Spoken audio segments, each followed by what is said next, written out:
A paz do Senhor seja com cada um dos irmãos.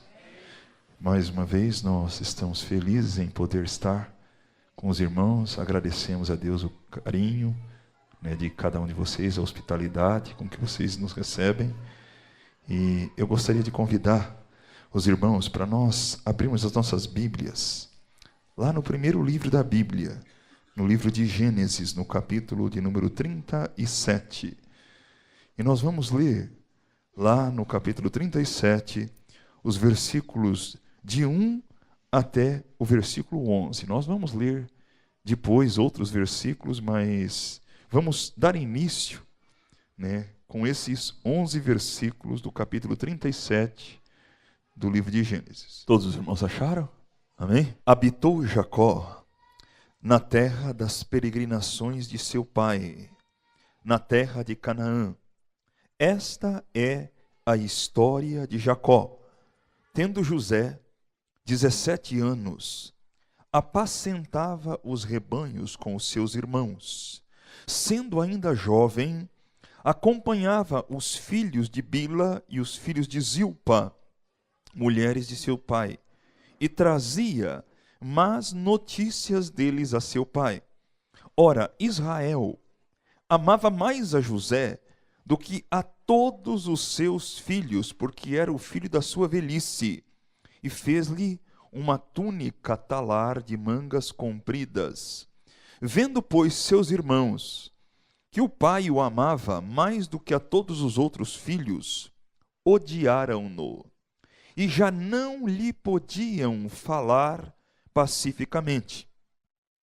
Teve José um sonho, e o relatou aos seus irmãos. Por isso o odiaram ainda mais. Pois lhes disse: rogo-vos, ouvi este sonho que tive. Atávamos feixes no campo, e eis que o meu feixe se levantou e ficou em pé, e os vossos feixes o rodeavam e se inclinavam perante o meu. Então lhe disseram seus irmãos: reinarás com efeito sobre nós? E sobre nós dominarás realmente? E com isso, tanto mais o odiavam, por causa dos seus sonhos e das suas palavras. Teve ainda outro sonho e o referiu a seus irmãos, dizendo: sonhei também que o sol, a lua e 11 estrelas se inclinavam perante mim.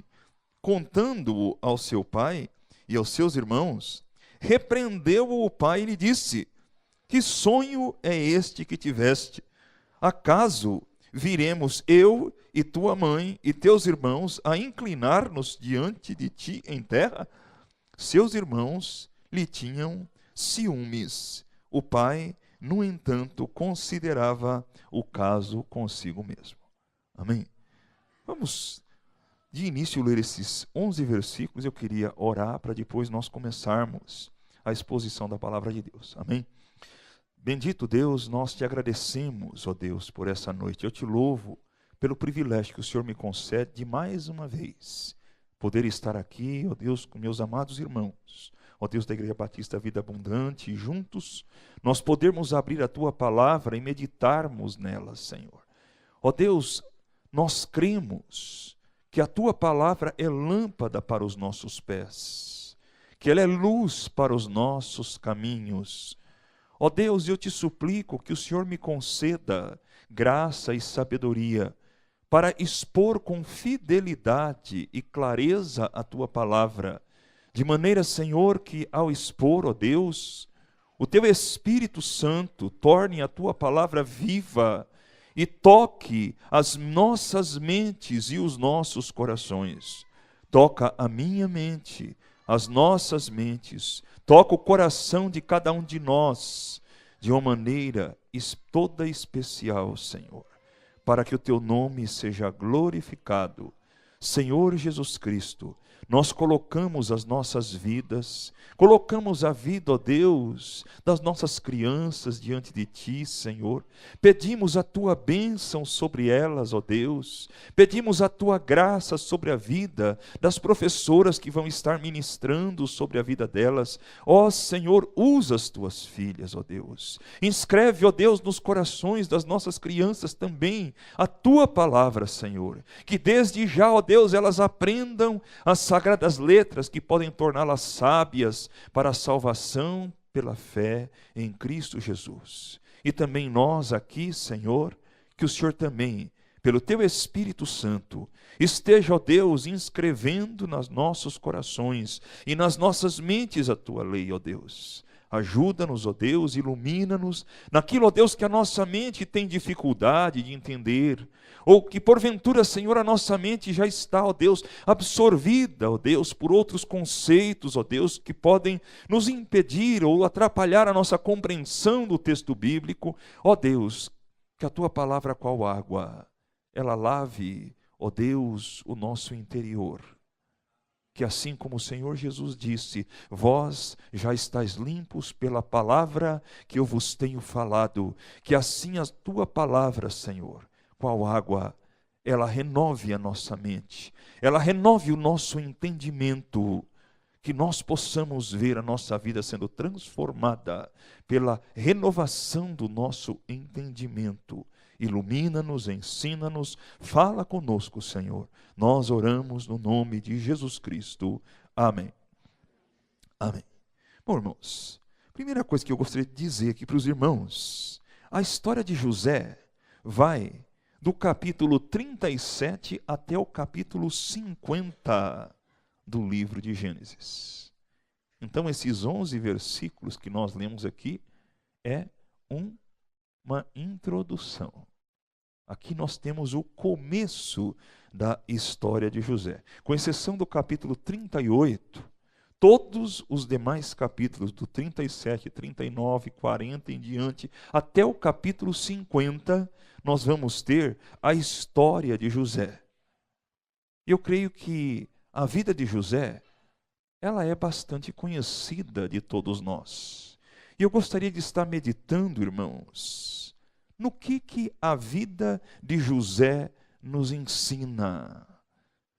E eu gostaria, irmãos, antes até de começar a detalhar o texto, eu tenho observado, irmãos, que da perspectiva triunfalista da teologia da prosperidade, eu vou explicar isso, o que quer dizer isso, certo? José é um exemplo de pessoa bem-sucedida. José é um exemplo, né? A teologia da prosperidade usa o exemplo de José como o exemplo de uma pessoa que deu a volta por cima, que viu aqueles que o odiavam se prostrar aos seus pés e que realizou todos os seus sonhos, né? Na teologia da prosperidade, os sonhos que José teve não são sonhos que Deus deu a ele. Eles interpretam os sonhos de José como sendo os sonhos pessoais que José tinha.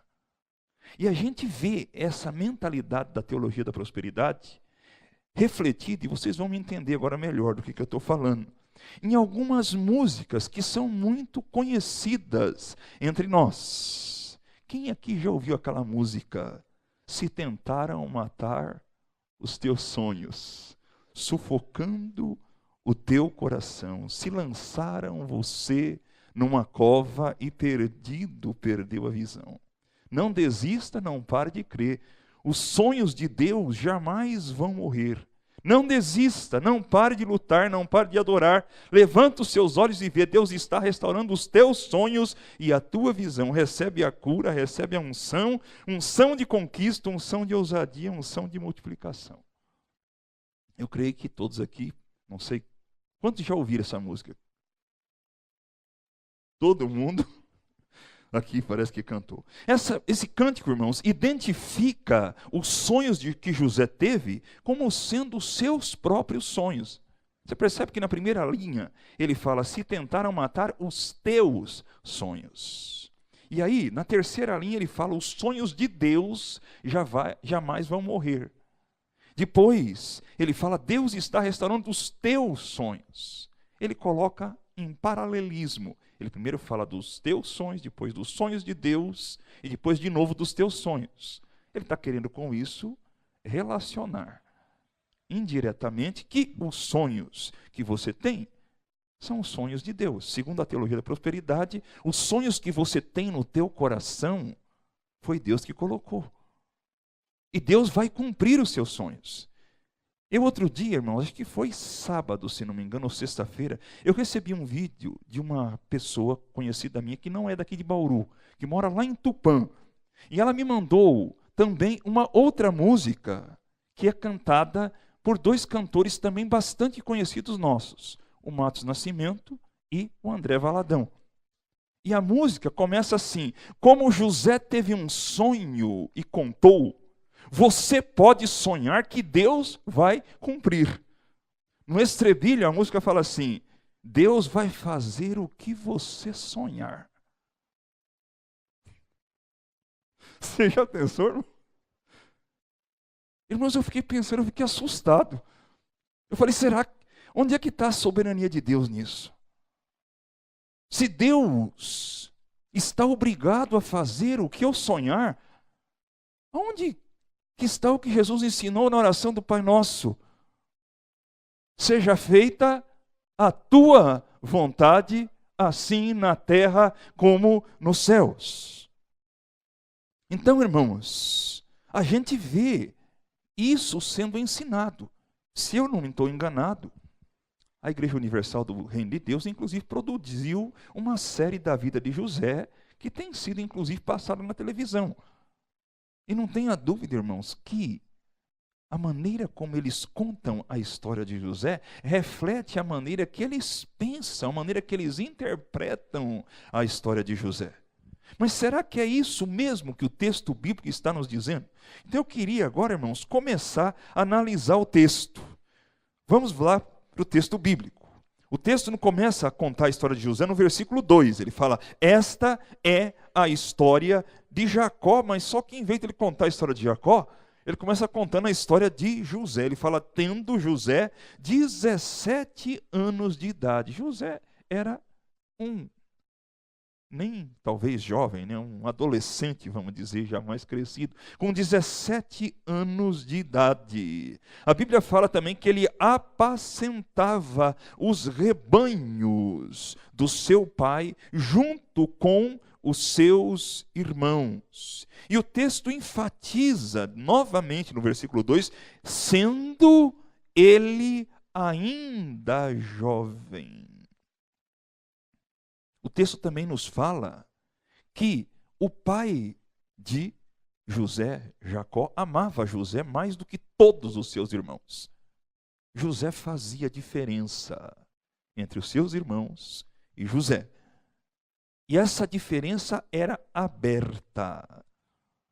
Eu fico pensando, irmãos, numa realidade dessas, onde José era o queridinho do papai, vamos dizer assim. Quais seriam as expectativas, os anseios pessoais de José? Todos nós temos expectativas, anseios pessoais. Eu também tenho, irmãos. Todos nós temos. E eu comecei a pensar quais eram os anseios pessoais de José. O texto nos fala realmente que José teve sonhos. No versículo de número 5 fala, José teve um sonho e o relatou aos seus irmãos. E ele conta o sonho. Depois, no versículo 9, novamente ele fala, José teve outro sonho. Agora, irmãos, será que quando a Bíblia está nos falando aqui que José teve um sonho, a palavra sonho aqui se refere aos anseios pessoais de José?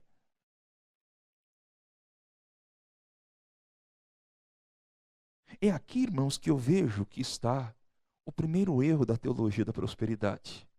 Porque na língua portuguesa a palavra sonho pode significar tanto um anseio, como pode significar o que acontece conosco quando a gente dorme, não é verdade? A gente dorme e tem sonhos, né? Muitas vezes, até porque comeu bastante, né? Deita e dorme, pode ter sonhos, né? A própria Bíblia fala isso lá em Eclesiastes. né, no capítulo de número 5, versículo 2 e versículo de número 6. Agora, irmãos, quando o texto aqui está nos falando de sonhos, ela está falando de sonhos de alguém que dormiu. Então, a palavra usada no hebraico, que é traduzida por sonho, ela se refere a sonhos que nós temos quando nós dormimos, e também, naquele tempo, Deus falava com o seu povo através de sonhos. Então, os sonhos podiam ter um significado profético. Também existiam sonhos de falsos profetas. Se nós formos ler lá em Jeremias capítulo 23, versículo 25, versículo 28 e versículo 32, vamos ler esse texto. Jeremias capítulo 23,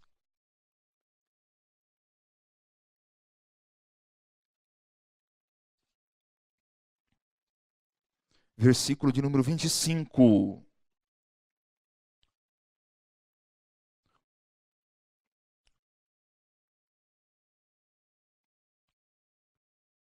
O profeta Jeremias fala: tenho ouvido o que dizem aqueles profetas, proclamando mentiras em meu nome, dizendo, sonhei, sonhei. Versículo 28. O profeta que tem sonhos, conte-o como apenas sonho. Mas em quem está a minha palavra? Fale a minha palavra com verdade. O que tem a palha com o trigo, diz o Senhor. Agora o versículo 32.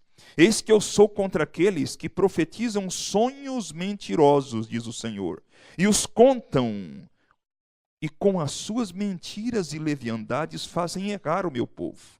Pois eu não os enviei, nem lhes dei ordem, e também proveito nenhum trouxeram a este povo, diz o Senhor. Então existiam no tempo de Jeremias profetas falsos, que tinham sonhos mentirosos, que profetizavam os sonhos e as visões do seu próprio coração. Agora, a Bíblia também nos fala, irmãos, que também Jacó teve sonhos que vieram de Deus. Se nós lermos lá em Gênesis capítulo 28, do versículo 10 até o versículo 16, nós vamos ver claramente que Jacó dormiu. Vamos ler lá. Gênesis 28.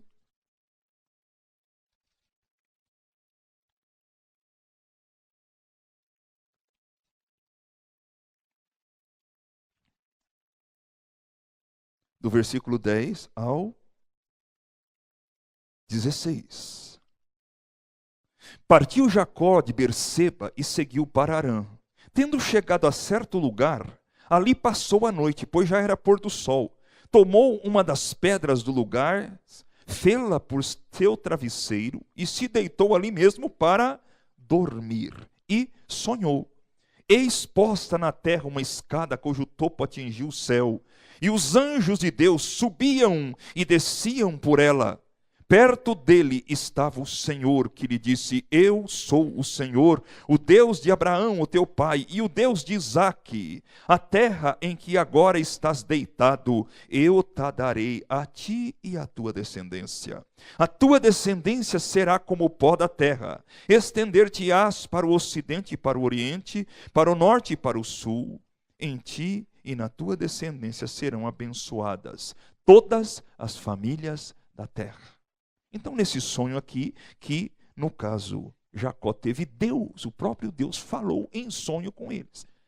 E isso não foi somente uma vez que aconteceu. Abraão teve sonhos, Jacó teve sonhos mais de uma vez. Nós vemos que até no Novo Testamento, José, marido de Maria, teve sonhos, onde o anjo do Senhor falou com José: José, filho de Maria, não tema receber tua mulher, Maria, tua mulher, por tua esposa, porque o que dela está gerado é do Espírito Santo. Então, quando José, o texto bíblico, quando ele nos fala lá no capítulo 37, que José teve sonhos, os sonhos lá eram sonhos que Deus deu a José quando ele estava dormindo. Foi como se ele tivesse uma visão. É interessante que lá em Joel 2:28 fala isso, né? E acontecerá que nos últimos dias derramarei do meu espírito sobre toda a carne. Vossos filhos e as vossas filhas profetizarão. Vossos velhos sonharão, e os vossos jovens terão visões. Então, o sonho ou a visão era uma forma onde Deus se manifestava e muitas vezes falava com os seus filhos. E foi o que aconteceu no caso aqui com José.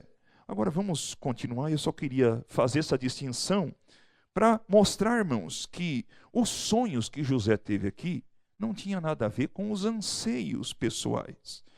Voltando lá no texto que nós lemos, eu não vou sair do texto não, viu, irmãos? Pode ficar sossegado. Vamos voltar lá em Gênesis 37. Nós vamos observar, irmãos, que José, aqui nesse texto, nós vamos ter um retrato que nós precisamos prestar atenção no que o texto nos diz a respeito de José. Eu quero fazer uma pergunta. O texto aqui, que nós lemos no capítulo 37, do versículo 1 até o versículo 11, nos mostra José como uma pessoa ambiciosa, como uma pessoa ávida por sucesso, como uma pessoa ávida por conquista. Irmãos, o texto nos mostra aqui José como uma pessoa que era leal para o seu pai, uma pessoa submissa ao seu pai e como uma pessoa trabalhadora. No versículo de número 2, nós lemos que José, ele trabalhava nos negócios do seu pai. O seu pai era criador de ovelhas. E o que José fazia? Ele trabalhava junto com os seus irmãos, apacentando o rebanho. Irmãos, eu quero fazer uma pergunta para os irmãos. Vamos pensar um pouquinho. Será que se José não fizesse bem o seu trabalho, se ele chegasse em casa e contasse para o seu pai que os irmãos dele não estavam trabalhando direito, se ele não fizesse o trabalho dele direito, ele ia ter autoridade para poder contar para o pai alguma coisa? Se ele podia falar, primeiramente era porque ele era alguém que trabalhava direito. Na nossa realidade, mesmo uma pessoa que trabalha direito, se ela chegar e dedurar alguém, né, a gente chama isso de ser dedo duro, né? Talvez, será que José foi dedo duro? A gente pensa, bom, eu devo trabalhar direito. A Bíblia fala, né, que tudo que eu fizer eu devo fazer como se eu estivesse fazendo para Deus. Mas se o outro não estiver fazendo direito, isso é problema dele com Deus, eu não tenho nada a ver com isso. Agora veja bem, irmãos, aqui no caso, José, ele tinha um relacionamento muito próximo com o seu pai, um relacionamento de amor. E ele era uma pessoa leal ao seu pai. Será que José era simplesmente um fofoqueiro, um dedo duro? Ele era alguém leal ao seu pai. Ele queria fazer as coisas certas e não queria ser cúmplice nos erros que os seus irmãos estavam cometendo. E porque ele queria fazer as coisas certas, esse cara é chato, né? Dentro da nossa cultura, uma pessoa que age assim, que quer andar direito e que também não quer ser, vamos dizer, de alguma maneira, fazer vistas grossas ao que os outros estão fazendo de errado. Dentro da nossa cultura, uma pessoa assim é tida como chato. Você não quer fazer, você não quer se envolver, tudo bem, você não é obrigado, mas olha, me deixa quieto aqui, eu tenho meus esquemas aqui, eu estou ganhando o meu por fora, você não venha querer me prejudicar o meu esquema. Né? Agora, José não somente era uma pessoa leal, uma pessoa íntegra, uma pessoa trabalhadora, porque, irmãos, se os irmãos dele o odiavam tanto quanto eles odiavam, se José tivesse pisado na bola, será que os irmãos dele iam perder a oportunidade de ir correndo contar para o pai dele, olha, aquele seu filhinho queridinho, olha aqui o que ele fez. Mas nós não vemos. Mesmo os irmãos odiando José do jeito que odiaram, eles nunca acharam nada que eles pudessem falar contra José. Porque José era uma pessoa trabalhadora. Ele fazia as coisas direito. Irmãos, é fácil trabalhar no meio de pessoas que nos odeiam. É fácil trabalhar no meio de pessoas que têm inveja da gente. Eu fico admirado, irmãos, que mesmo José sendo o queridinho do papai, ele não faz corpo mole, ele não quer evitar de ir trabalhar, porque, se eu for trabalhar lá, meus irmãos não gostam muito de mim, eles têm ódio de mim, eles me olham com cara feia. Nós vemos aqui uma disposição da parte de José para trabalhar. Ele vai trabalhar, ele faz o seu trabalho bem, ele é leal ao seu pai. E essas qualidades, irmãos, elas são indispensáveis na vida de um genuíno servo de Deus. Todos nós, por amor a Cristo e também por amor à verdade, nós devemos ter essa mesma atitude. E nós vamos observar aqui, irmãos, vamos continuar lendo o texto aqui. O texto, se nós continuamos a ler aqui do versículo 12 até o versículo 17, diz o seguinte: E como foram os irmãos apacentar o rebanho do pai em Siquém, perguntou Israel a José: Não apacentam os teus irmãos o rebanho em Siquém? Vem, enviar-te-ei a eles. Respondeu-lhe José: Eis-me aqui. Disse-lhe Israel: Vai agora e vê se vão bem os teus irmãos e o rebanho, e traze-me notícias. Assim o enviou do vale de Hebrom, e ele se foi a Siquém. E um homem encontrou a José, que andava errante pelo caminho, e lhe perguntou: O que procuras? Respondeu-lhe: Procuro os meus irmãos. Dize-me, onde apacentam eles o rebanho? Disse-lhe o homem: Foram daqui, pois os ouvi dizer: Vamos para Dotã. Então seguiu José atrás dos irmãos e os achou em Dotã. Eu fiquei pensando, irmãos, veja a proximidade, primeiramente eu quero destacar aqui, do relacionamento de José com seu pai. José tinha um relacionamento com seu pai de proximidade, de lealdade, de confiança. Jacó confiava em José. Eu não sei como que foi o seu relacionamento com seu pai. Eu gostaria que todos que estão aqui tivessem tido com seus pais um relacionamento assim de amor, de confiança, onde você tivesse liberdade de abrir o coração para o seu pai e seu pai também tivesse confiança em você. Não são todas as pessoas que têm essa condição de relacionamento com seus pais, mas Jacó e José tinham. José não era simplesmente o queridinho do papai, ele era alguém em quem o seu pai confiava.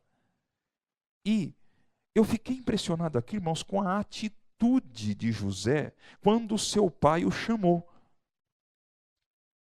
José não tenta se esquivar. Os seus irmãos o odiavam. Os seus irmãos tinham ciúme dele. Ele não tenta se esquivar.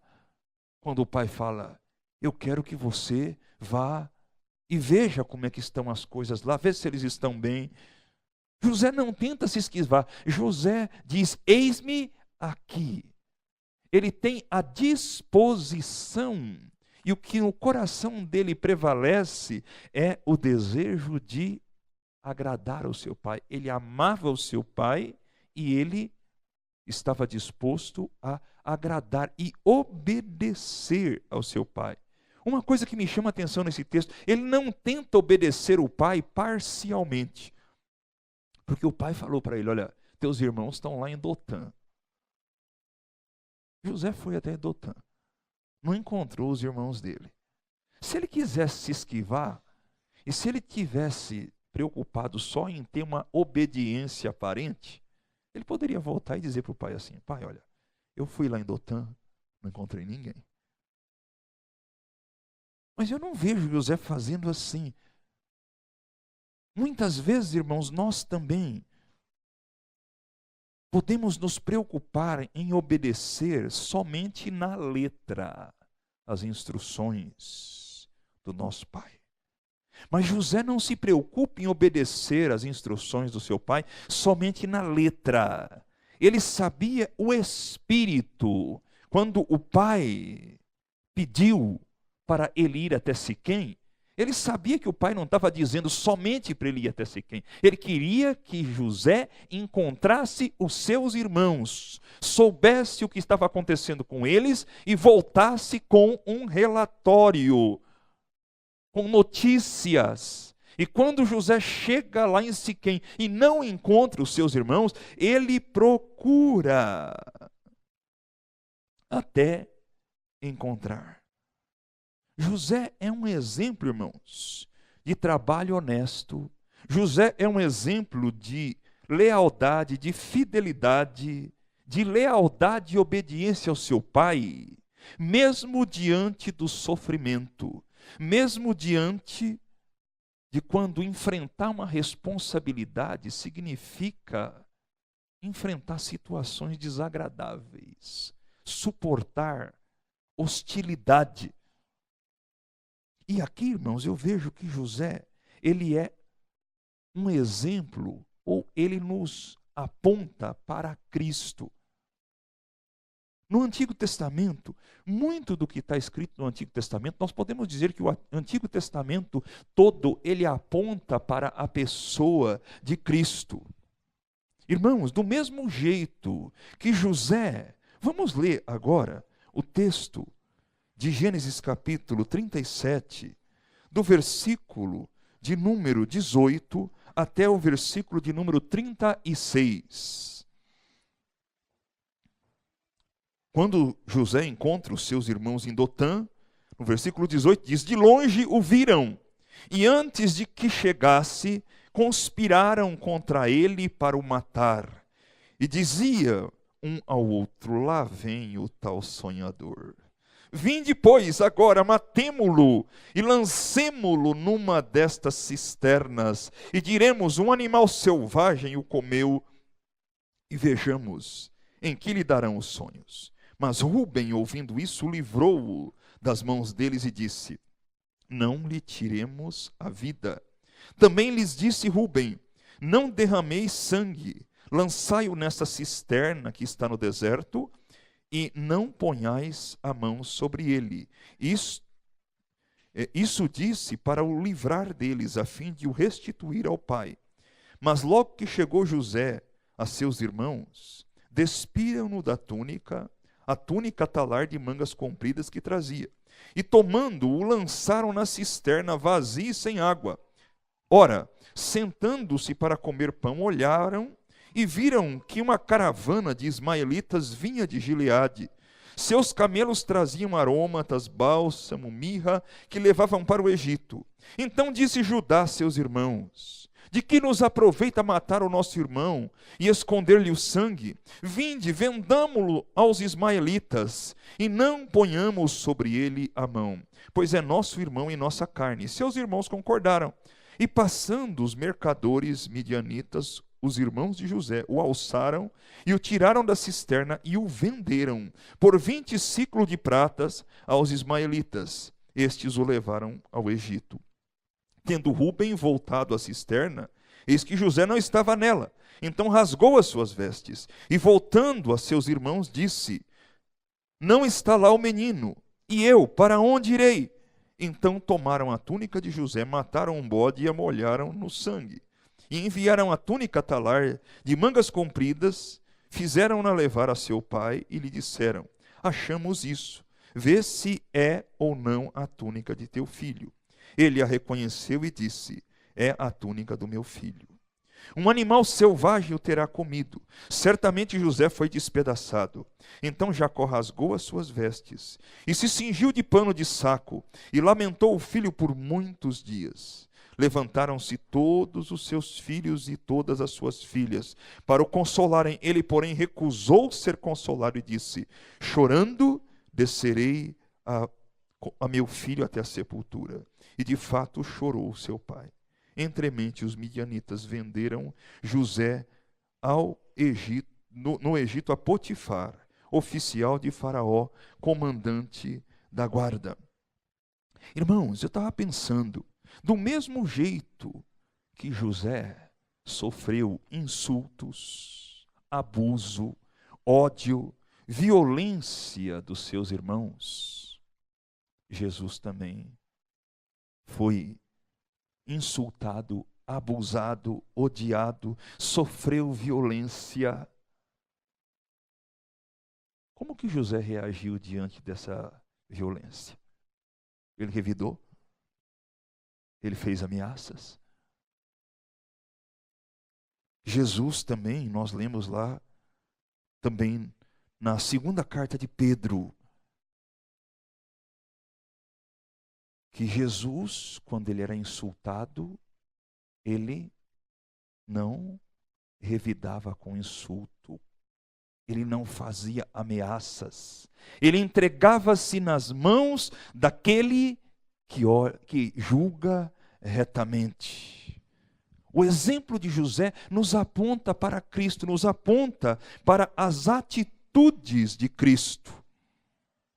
Nós vamos ver, irmãos, que existem outros aspectos da vida de José que também apontam para a atitude de Cristo.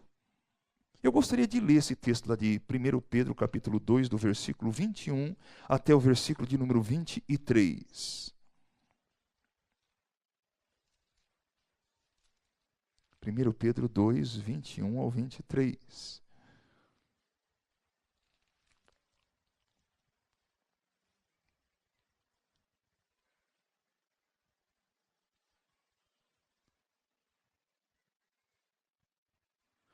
Porquanto para isto mesmo fostes chamados, pois também Cristo sofreu em vosso lugar, deixando-vos exemplo para seguirdes os seus passos, o qual não cometeu pecado, nem dolo algum se achou em sua boca, pois ele, quando ultrajado, não revidava com ultraje, quando maltratado, não fazia ameaças, mas entregava-se àquele que julga retamente. E a palavra de Deus nos diz, lá em Filipenses, no capítulo 2, do versículo 5 até o versículo 11, que nós devemos ter em nós o mesmo sentimento, a mesma atitude que houve em Cristo Jesus. Vamos ler lá Filipenses capítulo 2, a partir do versículo 5 até o versículo de número 11. A Bíblia diz: tende em vós o mesmo sentimento que houve também em Cristo Jesus, pois ele, subsistindo em forma de Deus, não julgou como usurpação o ser igual a Deus, antes a si mesmo se esvaziou, assumindo a forma de servo, tornando-se em semelhança de homem, e reconhecido em figura humana, a si mesmo se humilhou, tornando-se obediente até a morte e morte de cruz. Pelo que também Deus o exaltou sobremaneira, e lhe deu o nome que está acima de todo nome, para que ao nome de Jesus se dobre todo o joelho, no céu, na terra e debaixo da terra, e toda língua confesse que Jesus Cristo é o Senhor, para a glória de Deus Pai. A palavra traduzida aqui por sentimento, na versão da NVI, por atitude, não é um mero sentimento, não é uma mera atitude. A palavra aqui, usada por Paulo na língua grega, significa uma combinação da atitude correta com a consciência correta e com a vontade correta. Isso é mais do que atitude. Eu posso ter consciência de que uma coisa é correta, mas eu posso não querer fazer a vontade minha, pode não ser correta. Eu posso ter um sentimento, né? Posso até muitas vezes obedecer alguma coisa, mas a minha disposição, a minha atitude pode não ser correta. Irmão, só o Espírito Santo de Deus tem o poder de mudar o nosso coração, a ponto de nos capacitar a obedecermos a Deus com a consciência correta, com o sentimento correto e com a vontade correta. Isso é obra de Deus, irmãos. Seria basicamente aquilo que Jesus falou. Não é só não matar. Seria não se irar, amar até mesmo o inimigo. Quem que pode fazer isso a não ser pelo poder do Espírito Santo? Às vezes a gente não chega às vias de fato, né? Não chegar lá e esganar o irmão. Eu não gostei do que ele fez comigo. Eu vou dar um bordoadão, um soco na cara dele. Mas dentro do nosso coração, a disposição do nosso coração, os sentimentos que habitam dentro de nós, não são os sentimentos corretos. A gente até sabe, a gente até se segura. A gente até ora, Senhor, tem misericórdia de mim. Senhor, acalma meu coração. Eu estou irado, eu queria... Senhor, unge meu braço. Né? Mas nós vemos aqui, irmãos, que José, na maneira como ele reage diante... Nós vamos observar, irmãos, que José, em toda a sua história, se você ler a história de José, do capítulo 37 até o capítulo 50, você não vai ver José reclamando, murmurando.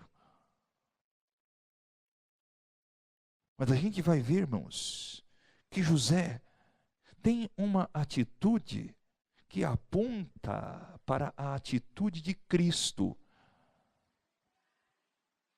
E Jesus é o nosso maior exemplo. E José nos lembra o exemplo de Cristo. Os sonhos de José, irmãos, não tinham nada a ver, nós já falamos isso, com seus próprios planos, anseios ou projetos pessoais.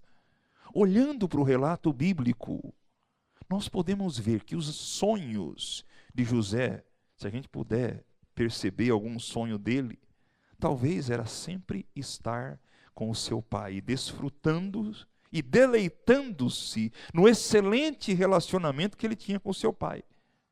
O sonho de José era agradar o seu pai, era obedecer ao seu pai, era cumprir as instruções do seu pai. E José fazia isso de coração. A obediência de José para o seu pai era um prazer, não era um fardo.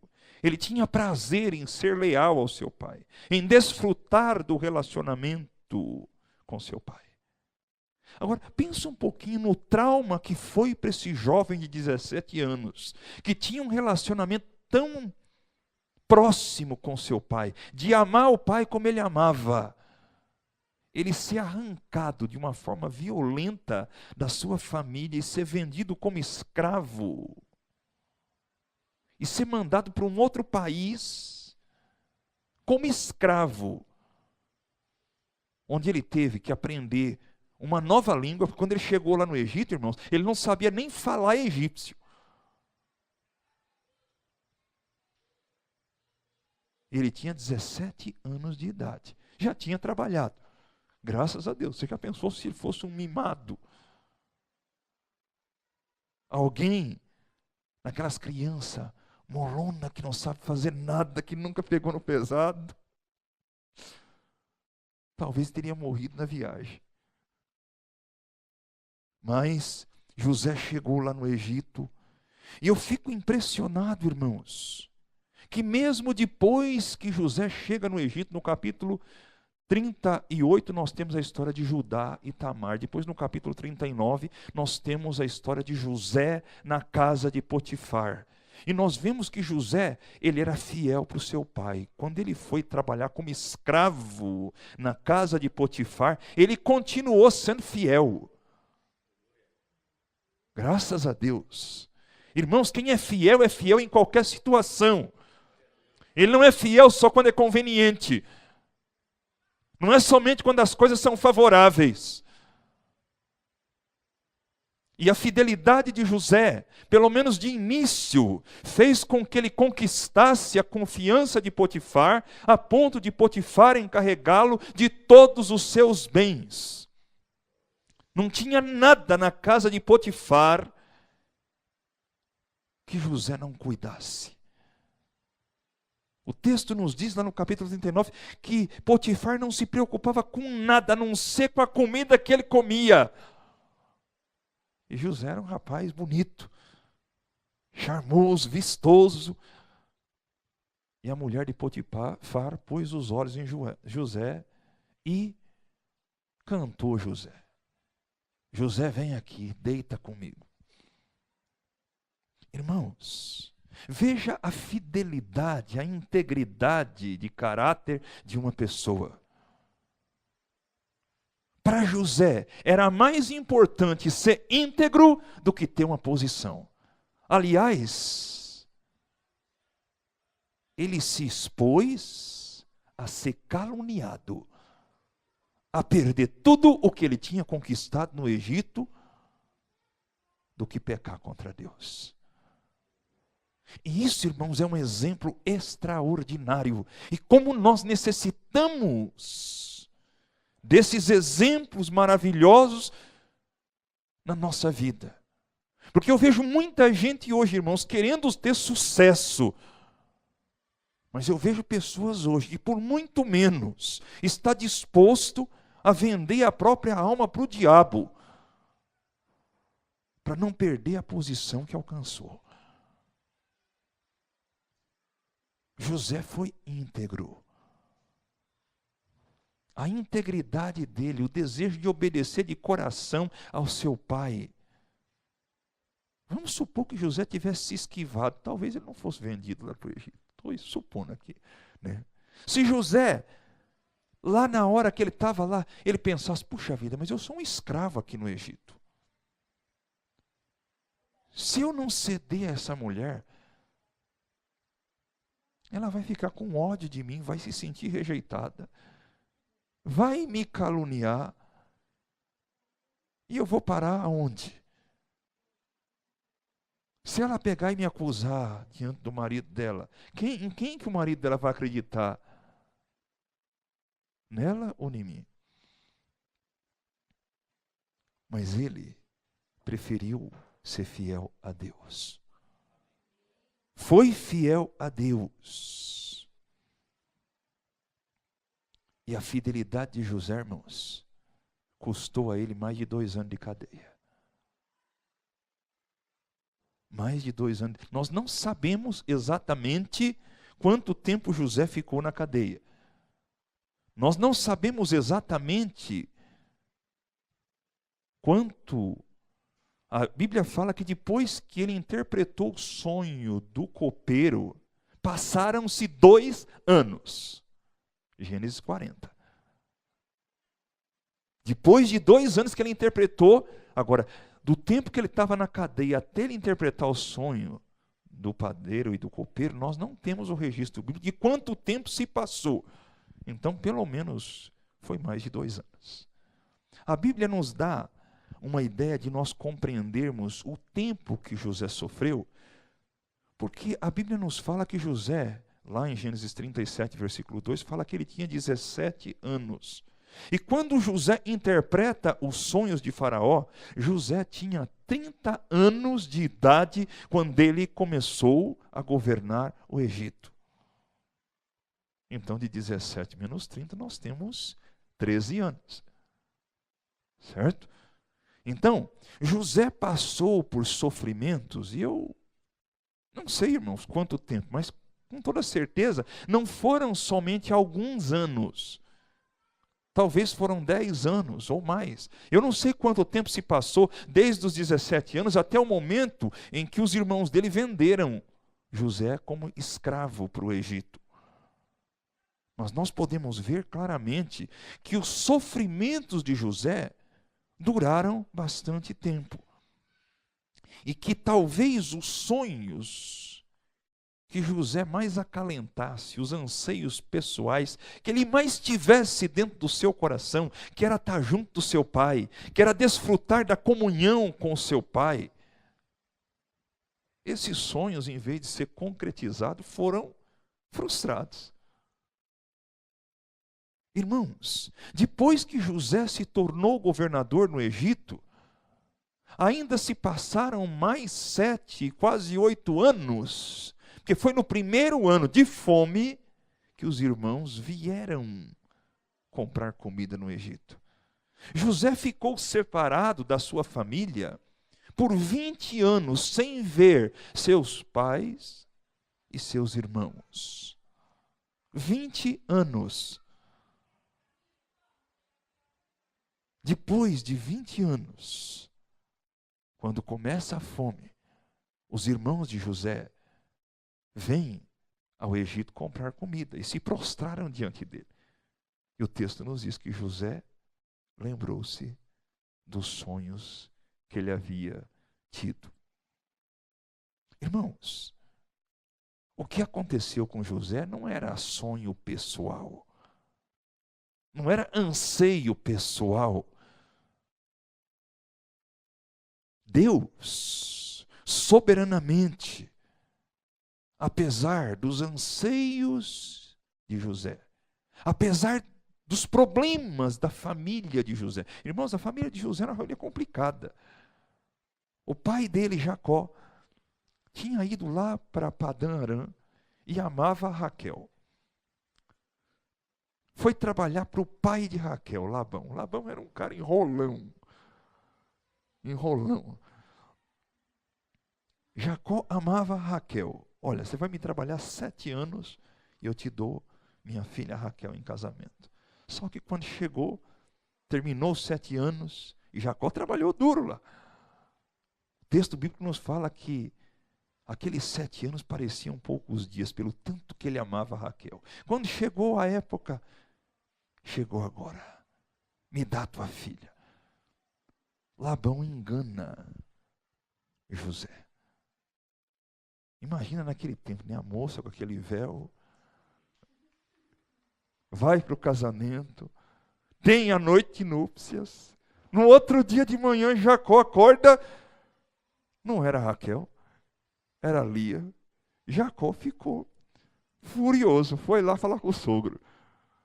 Você me enganou. Eu te trabalhei para você 7 anos por causa de Raquel e você me deu a sua filha mais velha. Ah, mas aqui o costume não é esse. Aqui primeiro a gente dá a filha mais velha. Daqui 7 dias eu te dou a outra também, você trabalha mais 7. E Jacó acabou concordando. Aí ele fica com 2 mulheres. Com a primeira, ele tem 6 filhos. Rubem, Simeão, Levi, Judá, Issacar e Zebulon. E Raquel não tinha filhos. O que Raquel faz? Ela tinha uma escrava. E naquela época, o que as mulheres faziam? Se elas não pudessem ter filhos, naquela cultura era importante a mulher ter filhos. Se ela não pudesse ter, então o filho da escrava era considerado como se fosse filho da dona. Então ela falou, então, Jacó, deita aqui com a minha escrava. Eu vou ter filho através dela. Quando Raquel fez isso, Lia também fez a mesma coisa. Então nós temos as 2 escravas de Raquel e de Lia, cada uma delas dá 2 filhos para Jacó. Dan e Naphtali, Gade e Azer. E só depois é que Raquel vai ter José. Veja que família complicada, que família problemática. Mas José amava a sua família. Nós vamos observar que ele tinha anseio de estar com a sua família. Nós vamos ver, por exemplo, lá em Gênesis 40, do versículo 12 até o versículo 15. Quando ele interpreta o sonho do copeiro, olha o que ele pede para o copeiro.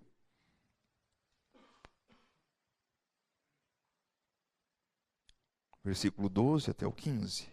Então lhe disse José, esta é a sua interpretação. Os 3 ramos são 3 dias. Dentro de ainda 3 dias, Faraó te reabilitará e te reintegrará no teu cargo. E tu lhe darás o copo na própria mão dele.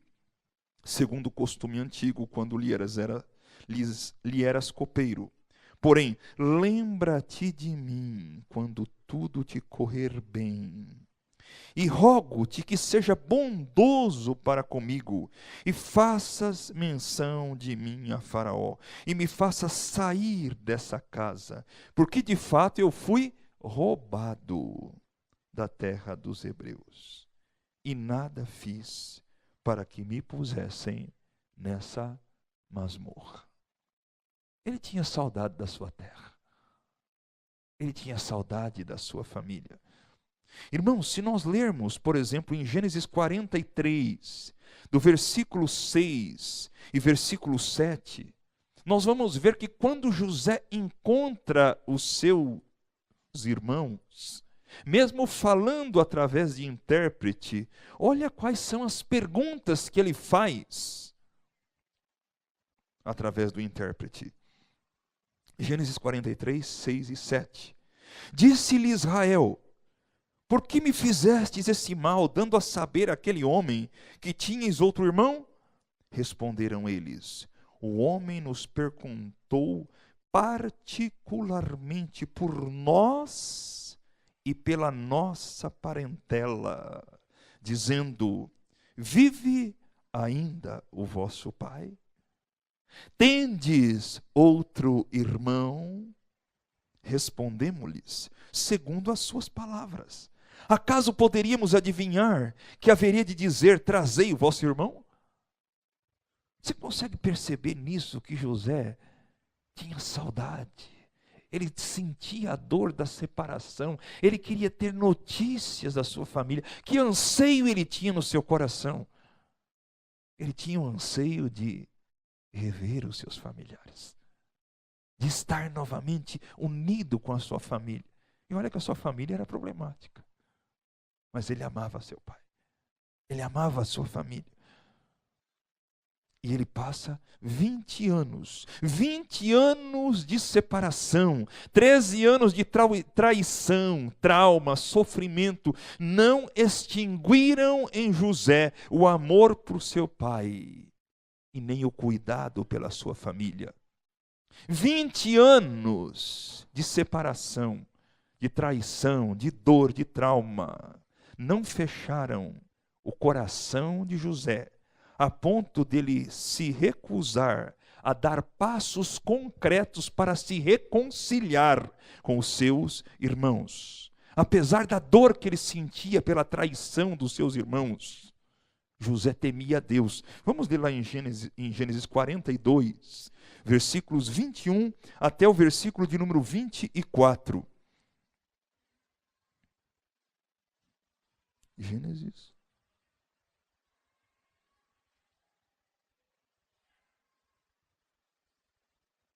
Vamos começar no 18. Ao terceiro dia disse-lhes José: fazei o seguinte e vivereis, pois temo a Deus. Se sois homens honestos, fique detido um de vós na casa da vossa prisão, e vós outros ide, e levai cereal para suprir a fome das vossas casas, e trazei-me o vosso irmão mais novo, com o que serão verificadas as vossas palavras, e não morrereis. E eles se dispuseram a fazê-lo. Presta atenção no versículo 21. Então disseram uns aos outros: na verdade somos culpados no tocante ao nosso irmão, pois lhe vimos a angústia da alma, quando nos rogava, e não lhe acudimos, por isso nos vem esta ansiedade. Respondeu-lhe Rúben: não vos disse eu, não pequeis contra o jovem? E não quisestes me ouvir. Pois vedes aí o que se requer de nós, o seu sangue. Eles, porém, não sabiam que José os entendia, porque lhes falava por intérprete. E retirando-se deles, chorou. José mesmo querendo testar. José não foi um ingênuo. Os irmãos fizeram o que fizeram com ele. Ele, quando viu os irmãos, não saiu: olá, queridos, venham aqui, eu quero dar um abraço em vocês. Mas também José não fechou o coração. Eu fico impressionado com isso, irmãos. José não fechou o seu coração.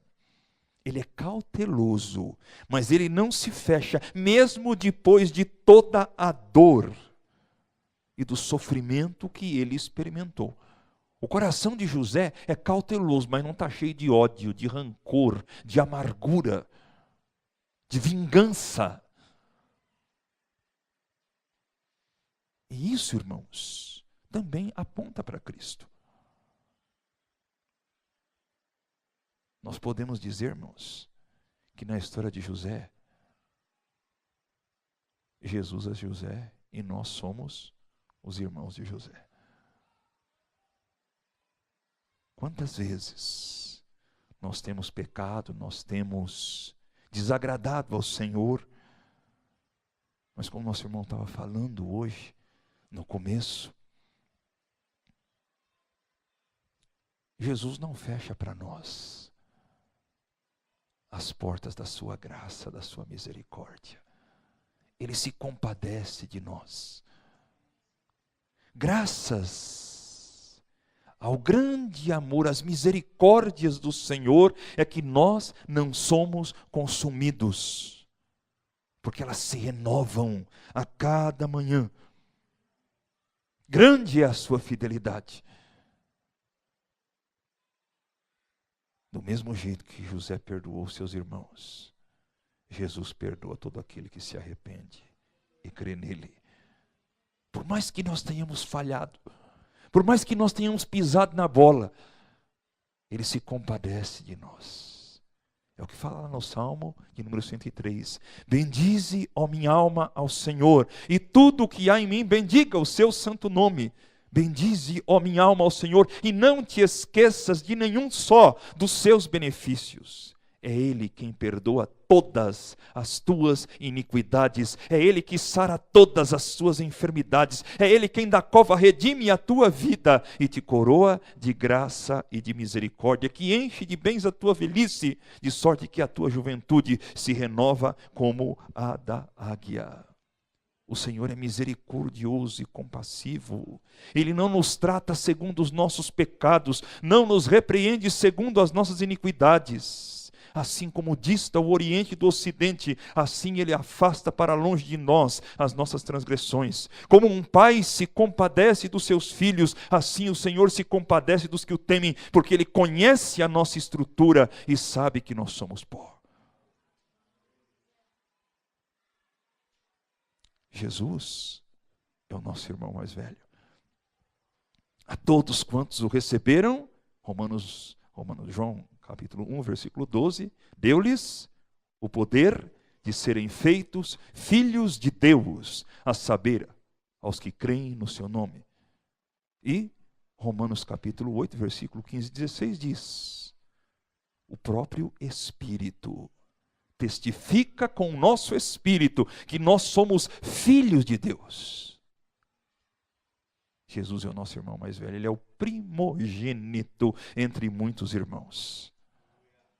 E quando nós olhamos para nós, nessa história de José, nós podemos nos identificar com os irmãos de José, como aqueles que muitas vezes temos. Aliás, Jesus literalmente foi traspassado pelas nossas iniquidades. O castigo que nos traz a paz estava sobre ele, e pelas suas pisaduras nós fomos sarados. José, irmãos, ele viu os seus sonhos pessoais, os seus projetos, os seus anseios pessoais se despedaçarem. Mas José não fica amargurado com Deus por causa disso. Os sonhos que José recebeu se relacionavam com um propósito muito maior, que ia muito além dele, muito além de qualquer ambição pessoal sua. Os sonhos de José se relacionavam com o soberano propósito e a soberana vontade de Deus de realizar salvação através de José. E José reconhece isso, irmãos. Para que a soberana vontade de Deus se cumprisse, os planos pessoais de José, que em si eram bons. Estava errado ele querer estar junto do pai? Estava errado ele querer agradar o pai em tudo? Não. Mas para que a vontade de Deus se cumprisse, esses planos foram sacrificados, foram renunciados ou foram deixados em segundo plano. Aqui também José aponta para Cristo. Assim como José foi separado do seu pai, Cristo deixou a glória que ele tinha com o Pai antes da fundação do mundo e se fez carne habitando entre nós, cheio de graça e de verdade. Assim como José foi odiado, traído e vendido por 20 ciclos de pratas aos ismaelitas, Cristo também foi odiado, traído e vendido por Judas Iscariotes por 30 moedas de pratas. José não sofreu fisicamente, mas Cristo realmente morreu na cruz pelos nossos pecados. Ele recebeu sobre si o castigo que nós merecíamos receber. E assim como Deus soberanamente tanto exaltou José, como soberanamente conduziu os irmãos de José a ele, restaurando o relacionamento deles com José, assim também Deus soberanamente exaltou a Cristo, a mais elevada posição, dando a ele o nome que está acima de todo nome. E ele nos conduz também do mesmo jeito que ele conduziu os irmãos de José aos pés dele. Também Deus nos conduz pelo seu Espírito aos pés de Jesus Cristo para nós recebermos dele a salvação, o perdão, a cura e o alimento para as nossas almas. Assim como Deus privou José por um tempo considerável de muitos dos seus anseios pessoais para cumprir a sua soberana vontade através da vida de José, assim também Deus nos chama para nós negarmos a nós mesmos, para que a soberana vontade de Deus se cumpra na nossa vida. Estou chegando para o final, irmãos. Conclusão, né? Quando nós temos um sonho, quando nós temos um anseio, nós não devemos insistir para que Deus concretize esse anseio. Antes, a gente devia perguntar o seguinte: será que esse meu anseio está de acordo com a soberana vontade de Deus para a minha vida? Está de acordo com a vontade de Deus para a vida da minha família? Porque eu não sou sozinho. Eu posso dizer isso a nível pessoal, irmãos. Há 16 anos atrás, eu tive a oportunidade de ir para a Rússia a primeira vez. E eu sonhava muito trabalhar na Rússia como missionário. Mas esse era um sonho meu. Minha esposa não tinha o mesmo anseio no coração dela. Agora, por causa de um sonho pessoal, eu vou colocar em risco de abalar o meu casamento, a minha família?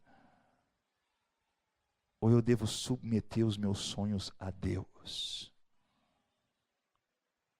Eu tenho visto pessoas hoje, irmãos, que em nome dos seus sonhos pessoais, a pessoa rompe com Deus, rompe com a família, rompe com a igreja, porque para ele o mais importante é que os seus sonhos se realizem. Eu tenho o direito de ser feliz. Você já ouviu essa história? Irmãos, nós precisamos aprender a colocar diante de Deus os nossos anseios, os nossos sonhos. Assim como José, nós devemos perguntar: será que o meu sonho, o meu anseio vai cooperar para a concretização da soberana vontade de Deus aqui na terra e para a manifestação da salvação de Deus? Vamos ler lá em Gênesis 45, do 4 a 8. José entendeu que mesmo ele tendo passado por tudo o que ele tinha passado,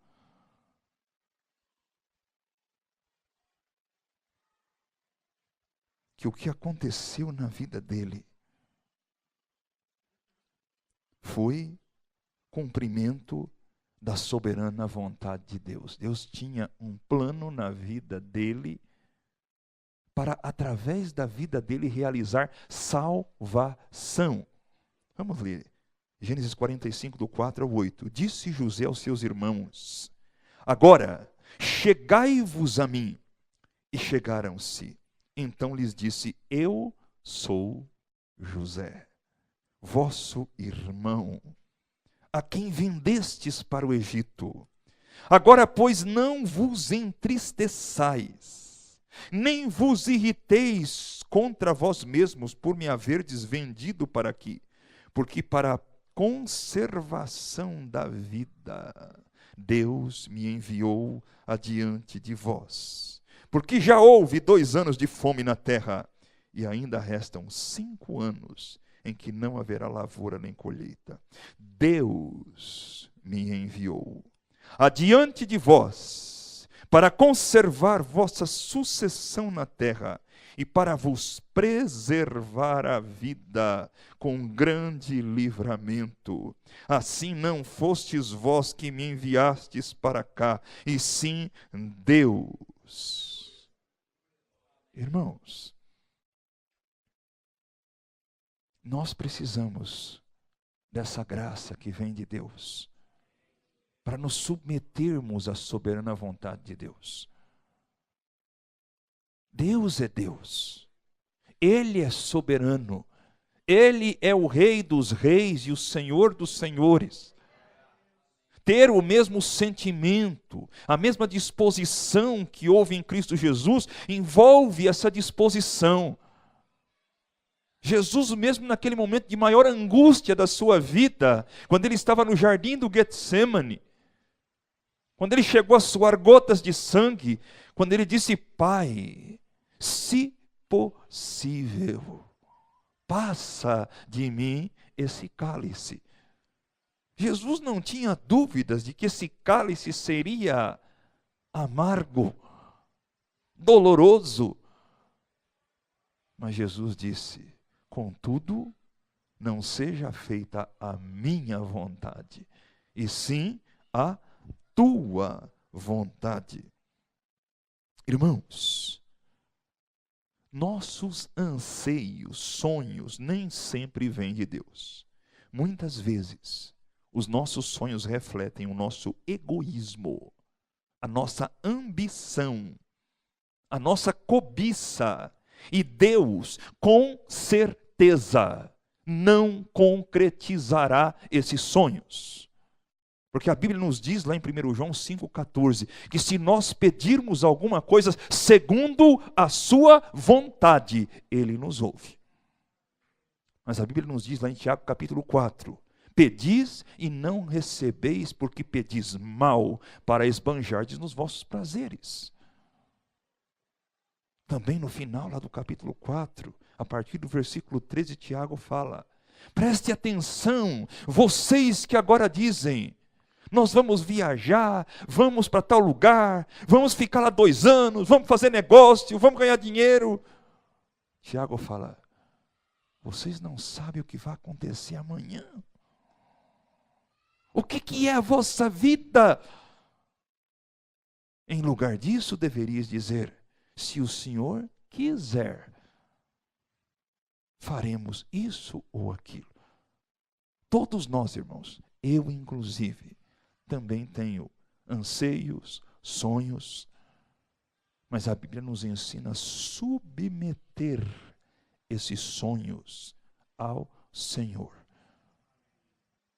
É triste, irmãos, ver, quando eu mencionei aqui, seja o nome da Ludmila Ferber, ou mesmo o nome do... Como é que é o nome da... Matos Nascimento e o André Valadão. Eu falo isso com tristeza, irmãos. Porque a própria palavra de Deus nos fala que assim como no passado houve falsos profetas, assim também iam surgir no meio do povo de Deus falsos mestres que introduziriam dissimuladamente heresias destruidoras a ponto de renegar o soberano Senhor. 2 Pedro capítulo 2, a partir do 1º versículo. Irmãos, Sinceramente, eu fiquei chocado, me dói. Eu falo, meu Pai do céu, como é que uma pessoa, se ela realmente entende o Evangelho, crê na soberania de Deus, como que ela pode chegar ao ponto de dizer que você pode sonhar e que Deus vai fazer tudo que você sonhar? Isso é negar o que a Bíblia ensina. Nós precisamos ser criteriosos, irmãos. O estilo musical é um estilo agradável, sobretudo, né? É impressionante que essas pessoas, eles usam um estilo que o brasileiro gosta. A maneira como eles lidam e interagem com o povo demonstra muito carisma e atrai. Mas nós precisamos prestar atenção não só no carisma, na habilidade, mas na mensagem que está sendo transmitida. Eu fico feliz de ter ouvido, como o irmão falou, que vocês estão nessa empreitada de estar lendo a Escritura. Porque nós precisamos ler, meditar, entender e comparar. Não só o que é pregado, mas também o que é cantado. Irmãos, hoje o que tem de músicas. E olha, a música tem um poder. A gente prega. Daqui um mês. Quanto nós vamos lembrar do que foi falado aqui hoje? Daqui 3 meses, daqui um ano. Mas a música, irmãos, ela tem um poder de gravar determinadas mensagens na nossa mente. A Bíblia fala. Lutero, quando ele protestou contra os abusos da Igreja Católica, a partir do dia 31 de outubro de 1517, ele ensinou muito mais com as músicas que ele cantou do que com as pregações dele. Aquele hino, Castelo Forte é nosso Deus, espada e bom escudo, foi composto por Lutero. E o povo cantava as verdades da palavra de Deus, e aquelas verdades eram inculcadas na mente e no coração. Lendo o livro de Salmos, você vai encontrar salmos onde está escrito salmo didático. O que é um salmo didático? Era uma música cantada com o objetivo de ensinar. Então, os louvores, eles nos ensinam verdades preciosas. E quando nós estamos cantando um louvor que tem uma letra bíblica, o nosso coração é edificado. Deus, o Espírito Santo, fala ao nosso coração através daquele cântico. Mas nós precisamos ser criteriosos com aquilo que nós ouvimos. Eu confesso, irmãos, que hoje, antes de eu vir para cá, eu estava até um pouco preocupado em falar essas coisas. Falei assim, será que a gente vai na igreja dos outros? Né? Eu não sou o pastor da igreja, né? Não sou responsável assim para estar corrigindo. Eu falei assim, eu já até perguntei para o pastor Daniel antes, né? Falei, pastor, olha, eu estou pensando em falar sobre isso, o que é que o pastor acha? Né? E graças a Deus ele me deu apoio, eu agradeço a confiança do pastor. Graças a Deus, eu fico muito feliz de poder estar aqui com os irmãos. Não falo isso, irmãos, de maneira nenhuma, com um espírito de ataque, de ficar simplesmente malhando. Eu falo isso por zelo. Primeiramente pela palavra. Zelo pela doutrina de Cristo. E também por amor pela vida de cada um dos irmãos. Paulo, ele fala, quando ele escreve aos Coríntios, eu tenho por vós um zelo que vem de Deus. Mas o que eu receio e o que eu quero evitar é que assim como a serpente enganou Eva, que as vossas mentes sejam seduzidas e se apartem da simplicidade e da pureza devidas a Cristo. Outro dia eu estava ministrando a respeito, a gente está estudando, terminando de estudar lá na escola bíblica o Sermão do Monte. E a gente estava lá estudando a partir do versículo 15, 16, quando Jesus fala: cautelai-vos dos falsos profetas. E um irmão lá da minha igreja chegou para mim e falou assim: pastor, mas muitas vezes tem heresias que são muito evidentes, mas tem algumas que não são tão evidentes assim. E aí outro irmão deu uma cobrada assim, e ele estava certo. Eu falei assim: o senhor tem razão. Pastor, o senhor precisa ser mais direto. Mostrar aonde que está, porque às vezes a gente não percebe. E ele tem razão. Às vezes a gente, por querer ser politicamente correto, nós deixamos muitas vezes de alertar pessoas tão sinceras, que muitas vezes se tornam presa desses falsos profetas, desses enganadores, que têm infelizmente se multiplicado. Aliás, irmãos, esse é sinal do final dos tempos. Jesus disse que se levantariam muitos falsos profetas e enganariam a muitos. Jesus fala que surgiriam falsos cristos e falsos profetas, realizando até sinais, milagres, prodígios, para enganar, se possível, os próprios escolhidos. Então isso traz uma responsabilidade para os pastores, para nós, de alertar a igreja em relação aos perigos que existem. E a gente quer fazer isso, irmãos, com temor. Porque nós temos consciência de que nós não somos perfeitos, mas amamos a Deus. Amamos a igreja. Amém? Vamos orar? Senhor Jesus, eu te agradeço. Glória ao teu nome, somente ao teu glorioso, santo, bendito e eterno nome, Cristo, Filho de Deus, Cordeiro Santo, que tem sido tão maravilhoso, misericordioso e bondoso para conosco. Ó Deus, quando nós nos lembramos do quanto o Senhor nos amou, como nós cantamos, eu nunca saberei o quanto custou para ti que a nossa dívida fosse quitada lá na cruz.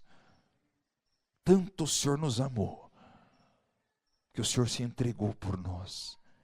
Recebeu sobre ti o castigo que nós merecíamos receber. E o Senhor nos comprou para ti, o Senhor nos resgatou para ti. Nós somos propriedade tua.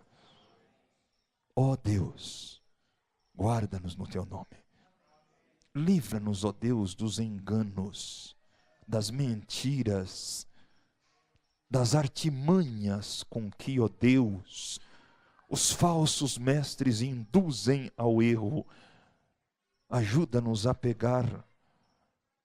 nos apegarmos à tua palavra fiel, de maneira, Senhor, que nós permaneçamos fiéis, que o exemplo de fidelidade, de amor, de integridade, de honestidade, mesmo se for necessário perder posições, ó Deus, que o Senhor nos dê essa graça, Senhor. Ó Deus, abençoa cada um que aqui trabalha, neste mundo tenebroso. Quantos filhos teus enfrentam situações difíceis, situações, ó Deus, onde eles sofrem o ódio, a inveja, e muitas vezes são pressionados, ó Deus, até a cooperar com esquemas malignos, injustos. Fortalece e guarda os teus filhos. Dá aos teus filhos a coragem, a ousadia de que eles precisam. Dá-nos a coragem que nós precisamos para, como disse a tua palavra lá em Apocalipse 2:10, não temas as coisas que tens de sofrer. Sê fiel até a morte e dar-te-ei a coroa da vida. Nós te louvamos, Senhor. no nome de Jesus. Amém, Senhor. Amém. Deus abençoe.